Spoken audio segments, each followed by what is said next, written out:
रिहाम तोकीर के पास आती है, उसे समझाने की कोशिश करती है, देखो अपने बेटे को इस तरह से ज़लील ना करो, वो बहुत ही मासूम किस्म का बच्चा है। तो आगे से टीटी शुरू हो जाता है, देखो तुम ये सब कुछ क्रिएट किया, अगर तुम चाहती तो इस मामले को आसानी से हैंडल कर सकती थी, लेकिन तुमने ऐसे नहीं किया। जबकि बेटा जो है वो बहुत ज़ोर से चिल्लाता है अपने बाप के ऊपर और कहता है कि अब वक्त आ गया कि मैं अपनी कसम निभाऊँ। वो गाड़ी को लेता है और चला जाता है। वालदा खूब रोती है कि रोको मेरे बेटे को, वो कुछ कर ना ले, लेकिन तोकीर कहता है नहीं कुछ करेगा, तुम रहने दो, बस जाने दो उसे। तो मूसा का वहाँ पे एक्सीडेंट हो जाता है और कॉल चल रही होती है रिहाम की। रिहाम बेहोश हो जाती है, फ़ौरन से डॉक्टर आते हैं और उसका चेकअप करते हैं। फिर बेटे को पिक्चर सेंड करता है टीटी, जिसकी वजह से वो वापस आ जाता है। रिहाम कसम लेती है कि दोबारा तुमने कभी ऐसी हरकत नहीं करनी।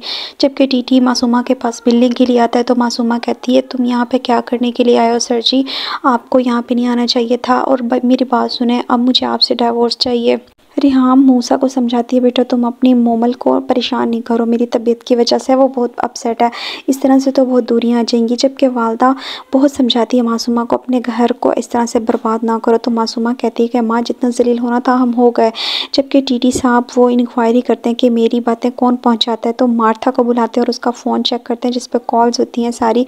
तो टीटी उसे फायर कर देता है और फिर दोबारा मासूमा से मिलने के लिए उसके घर आता है, लेकिन मासूमा अभी तक मान नहीं रही होती। अभी तक वो अपनी उसमें लगी हुई है कि किसी न किसी तरह से वो लोगों के सामने अपनी पहचान बना सके और कामयाब हो सके रिहाम को नीचे गिराने में। मोमल कॉल करती है, लेकिन मूसा उसे मुसलसल इग्नोर करता है। मोमल बहुत दुखी हो जाती है कि तुम अभी शादी नहीं हुई, अभी से मुझे इस तरह से इग्नोर कर रहे हो। जबकि मासूमा फ़ैसला करती है जॉब करने का, तो आती है और कहती है कि मुझे जॉब चाहिए।